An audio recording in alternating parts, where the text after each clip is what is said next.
नमस्कार, स्वागत छ एसडिएफ समाचारमा। सबैभन्दा पहिला प्रमुख समाचार। राज्य दिवस, बुद्ध पूर्णिमा तथा उभौली पर्वका अवसरमा एसडिएफ अध्यक्ष श्री पवन चामलिङले दिनुभयो राज्यवासीलाई शुभकामना। सिक्किमलाई भविष्यमुखी राजनीतिको अग्रपंक्तिमा पुर्याउने एक सूत्रीय कार्यक्रम लिएर एसडिएफ फर्किने श्री चामलिङको भनाई। पोकलोक, कामराङ अनि नाम्ची सिङ्गिथाङमा एसडिएफको समष्टि स्तरीय सभा सम्पन्न। पूर्व सिक्किमका विभिन्न गाउँमा श्री चामलिङको सामाजिक भ्रमण। श्रीमती टिकामाया चामलिङद्वारा याङयाङ राङगाङ समष्टिको सामाजिक भ्रमण अनि सुश्री सहारा हाङमा सुब्बाको जोरथाङमा भव्य स्वागत। अब समाचार विस्तारमा। सिक्किम डेमोक्रेटिक फ्रन्ट एसडिएफ अध्यक्ष एवं पूर्व मुख्यमन्त्री श्री पवन चामलिङले राज्यवासीलाई राज्य दिवस, बुद्ध पूर्णिमा तथा उभौली पर्वका सुअवसरमा शुभकामना दिनुभएको छ। आफ्नो शुभकामना सन्देशमा श्री चामलिङले राज्यको उन्नति, प्रगति साथै शान्ति सुरक्षाको कामना गर्नुभएको छ। एसडिएफ अध्यक्ष श्री पवन चामलिङले सिक्किमलाई भविष्यमुखी राजनीतिको अग्रपंक्तिमा पुर्याउने एक सूत्रीय कार्यक्रम लिएर एसडिएफ फर्किने बताउनु भएको छ। उहाँले भन्नुभएको छ, हामी अघिल्लो पटक सिक्किमलाई नयाँ सिक्किम र सुखी सिक्किम बनाउने मिसन लिएर आएका थियौं र सिक्किमलाई हिन्दुस्तानकै सुखी स्थान बनायौं। अब हामी भोलिको सिक्किम, सुरक्षित सिक्किमको मिसनमा छौं। हेर्नुहोस् यो रिपोर्ट। जनताको सवालमा यो साता सिक्किम डेमोक्रेटिक फ्रन्ट एसडिएफ अध्यक्ष श्री पवन चामलिङलाई सोधिएको थियो, एसडिएफले अब नयाँ के गर्न लागिरहेको छ। प्रश्नको उत्तर दिने क्रममा श्री पवन चामलिङले 2019सम्म सिक्किम देशकै सबैभन्दा चर्चित, गतिशील र भविष्यमुखी राज्य थियो भन्नुभएको छ।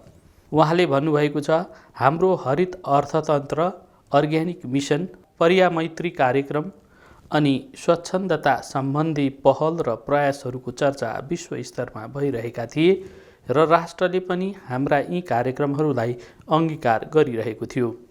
यी सबै क्षेत्रहरूमा सिक्किमको उदाहरण लिने गरिन्थ्यो। हामी पूर्णतः विकासमुखी राजनीतिको पक्षमा थियौँ।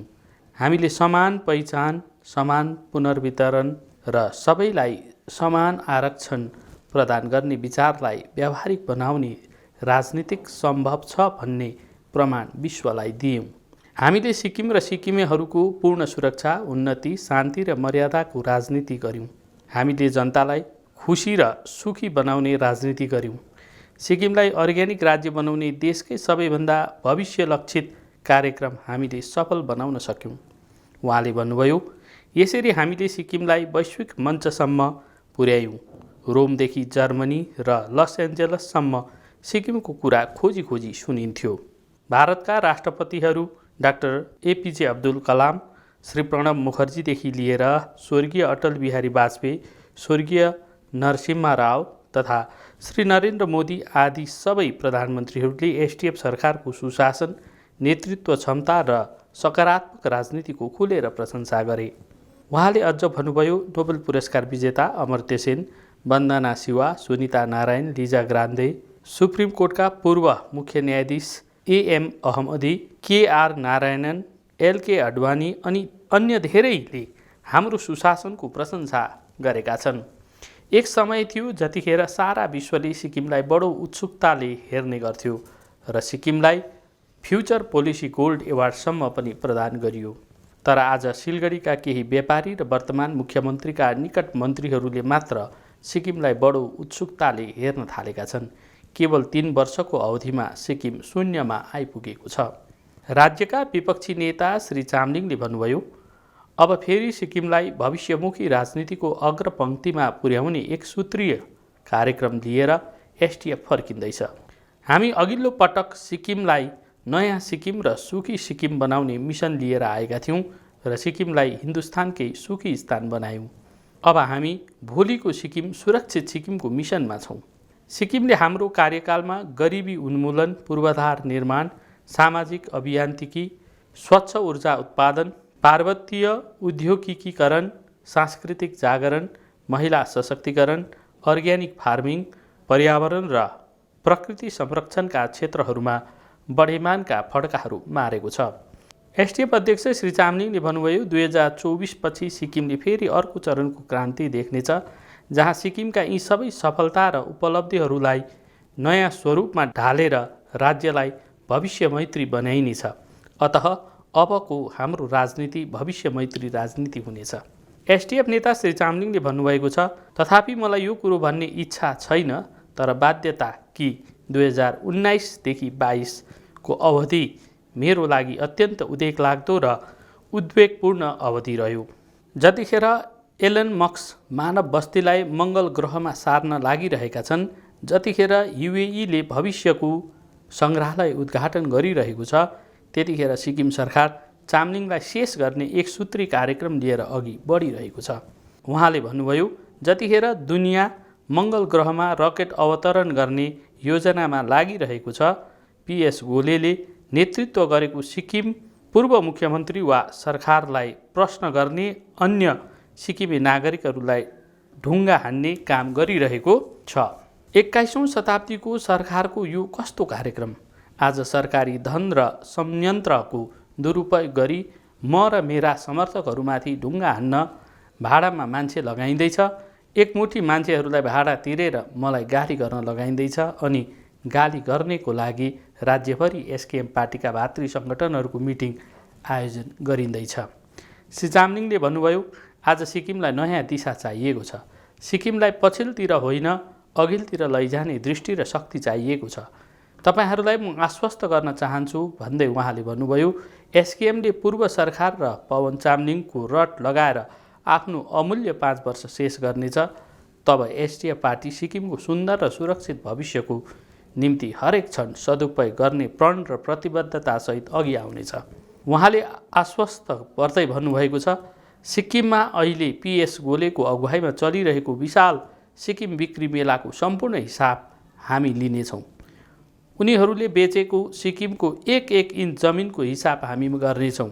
उनीहरूले बिजुली कारखानाहरूको हिसाब दिनुपर्नेछ, बिजुलीको इक्विटी सेयरको हिसाब दिनुपर्नेछ र आफ्नो बाउको वीरता जस्तो गरेर बेचेका सिक्किमका अरू सबै सम्पत्तिको हिसाब किताब दिनुपर्नेछ। हामीले 25 वर्षसम्म घोटाला रहित सरकार चलायौँ। त्यति लामो हाम्रो सरकारमा एउटै पनि घोटाला भएन।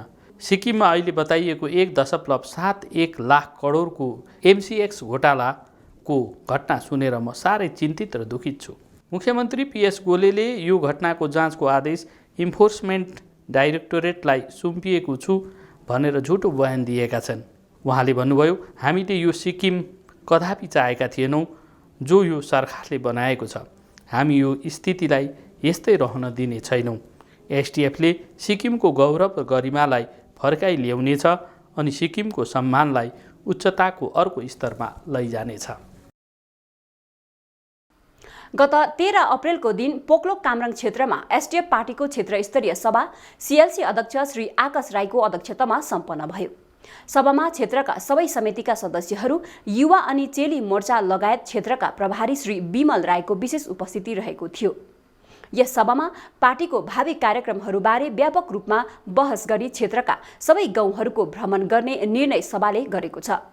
नेताको विचार, दर्शन तथा पार्टीको नीति सिद्धान्त अनि जनमुखी कार्यक्रमसित जनतालाई जोडाउन गाउँ भ्रमण आवश्यक रहेको यस सभाले ठहर गर्दै सो कार्यक्रम अविलम्ब सुरु गर्ने सभाले निर्णय गरेको जानकारी श्री रमेश किरत राईले दिनुभएको छ। सोही प्रकारले गत 12 मईको दिन नाम्ची सिङ्गिथाङमा पूर्व विधायक एवं वरिष्ठ उपाध्यक्ष श्री विनोद राईको अध्यक्षतामा एसटिएफ पार्टीको समष्टि स्तरीय सभा सम्पन्न भयो। सभामा समष्टि स्तरीय पार्टी पदाधिकारी एवं भातृ सङ्गठनका सदस्यहरूले उपस्थिति जनाएका थिए। सभाले समष्टि स्तरीय पार्टी पदाधिकारीहरूले समष्टिका जनता तथा एसटिएफ समर्थकहरूलाई घर प्राङ्गणमा पुगी भेटघाट गर्ने निर्णय लिएको छ। यसका साथै सभामा नाम्ची बजार निवासी श्री अभिनव राजिमलाई एसडिएफ पार्टीमा स्वागत गरिएको जानकारी श्री रमेश किरत राईले दिनुभएको छ। सिक्किम डेमोक्रेटिक फ्रन्ट एसडिएफ पार्टीका अध्यक्ष श्री पवन चामलिङले शनिबार पूर्व सिक्किमका विभिन्न गाउँहरूमा सामाजिक भ्रमण गर्नुभयो। उहाँसित पार्टीका केन्द्रीय समिति, जिल्ला समिति अनि क्षेत्र स्तरीय समितिका पदाधिकारी एवं नेतृत्वगण तथा सदस्यहरूको उपस्थिति रहेको थियो। सामाजिक भ्रमणका क्रममा उहाँले रोङ्गे माने डाँडा वार्डकी स्वर्गीय छकी माया प्रधान, नामोकका स्वर्गीय लेडा भोटिया, स्वर्गीय टेकबहादुर राई, स्वर्गीय इडेन भुटिया, स्वर्गीय दीर्घमाया छेत्री, स्वर्गीय डिल्लीराम बस्नेत, पबिकका स्वर्गीय कलावती राई, स्वर्गीय टाँसी लेप्चा, स्वर्गीय फिगु लेप्चा, स्वर्गीय आशा राई, स्वर्गीय मेनुका सुब्बा, नैतामका स्वर्गीय कविराम राई र स्वर्गीय निमा लेप्चा, पास्टेङका स्वर्गीय प्रीति शोभा कुलुङ र स्वर्गीय रामचन्द्र राई, गौचरण गाउँकी स्वर्गीय मीना देवी शर्मा, नाम्चेबुङ राई गाउँका स्वर्गीय सुकबी राई, जगते गाउँका स्वर्गीय फलमान राई, स्वर्गीय रामबहादुर राई, स्वर्गीय बुद्धसिंह राई, स्वर्गीय चन्द्रकुमार राई, स्वर्गीय मिलन राईका परिवारलाई भेट गरी समवेदना प्रकट गर्दै दिवंगत आत्माको शान्तिको कामना गर्दै श्रद्धाञ्जली अर्पण गर्नुभयो। पार्टी अध्यक्षले लिन्जेका 75 वर्षीय श्री ए.के. राईलाई भेटी सुस्वास्थ्य तथा दीर्घायुको कामना गर्नुभयो। उहाँले राई गाउँकी वयोवृद्ध श्रीमती चन्द्रमाया राईसित भलाकुसारी पनि गर्नुभयो। भ्रमणका क्रममा श्री चामलिङले स्थानीय जनतासित अन्तर्क्रिया पनि गर्नुभयो। जनताले तपाईको नेतृत्वमा रहेको सरकार हुँदा सिक्किमको चारैतिर सुख शान्ति थियो, तर अहिले कतै शान्ति र सुख छैन भन्ने गुनासो पोखे। उनीहरूले तपाई सरकारमा नहुँदा रानो मरेको मौरी जस्तै भएका छौं भन्दै एसडिएफ पार्टीको सरकार आउनै पर्छ, ल्याउनै पर्छ भनेर हामी समय पर्खेर बसिरहेका छौं भने। पार्टी अध्यक्ष श्री चामलिङले स्थानीय जनतासित संवाद गर्दै एसडिएफ पार्टीको सरकारले गाउँ र साधारण जनताको विकासका निम्ति अनेकौं काम गरेको बताउनुभयो। 2024मा सरकार गठन गरेपछि सबैभन्दा पहिला प्रत्येक घरको आमदानी बढाउने किसिमका कार्यक्रमहरू सञ्चालन गर्ने विचार साझा गर्नुभयो। उहाँले भन्नुभयो, जनताको भविष्य बचाउने अनि सिक्किमलाई सुरक्षित राख्ने सरकार चाहिन्छ भन्नुभयो। श्री चामलिङले जनतालाई आश्वस्त गर्दै भन्नुभयो, तपाईहरू गाउँ घर छिमेकी सम्हाल्नुहोस्, हामी तपाईहरूको भविष्य सम्हाल्नेछौँ। एसडिएफ पार्टीकी वरिष्ठ नेता श्रीमती टीकामाया चामलिङ, विद्यार्थी मोर्चा प्रभारी सुश्री कोमल चामलिङ तथा पार्टीका अन्य सदस्यहरूले याङयाङ राङगाङ समष्टिको सामाजिक भ्रमण गर्नुभएको छ। उहाँले पत्नी शोकमा पर्नुभएका श्री कर्णबहादुर राईको परिवारलाई भेट गरी समवेदना प्रकट गर्नुभएको छ। श्रीमती चामलिङ एवं सुश्री कोमल चामलिङले स्वर्गीय चन्द्रकुमारी राईको दिवंगत आत्माको चिर शान्तिको कामना गर्दै श्रद्धाञ्जली अर्पण गर्नुभयो। मिस टिन युनिभर्स प्रतियोगिता सम्पन्न भएपछि अमेरिकाबाट घर फिर्ता गर्नुभएकी सुश्री सारा हाङमा सुब्बाको जोरथाङमा भव्य स्वागत गरिएको छ। उहाँलाई मुनिउ गाउँका छिमेकी एवं अभिभावक, टिम्बुरबुङ स्कुलका प्रधान अध्यापक श्री डीएच सुब्बा एवं दरमदिन एसडिएफ सियालसी अध्यक्ष श्री रविनलाल गुरुङ, पश्चिम जिल्ला उपाध्यक्ष श्री पेम्बा सालखा, पश्चिम जिल्ला युवा उपसंयोजक श्री युवराज शर्मा, जोरथाङ जोनल अफिसका महासचिव श्री पीएस लिम्बू लगायत अन्य कार्यकर्ताहरूको उपस्थितिमा रहेको जानकारी श्री जीएस रिजालले दिनुभएको छ। एसडिएफ समाचारमा आजलाई यति नै। बिहीबार फेरि नयाँ गतिविधिहरू लिएर आउने बाचा गर्दै आज भने बिदा माग्दछौँ। नमस्कार।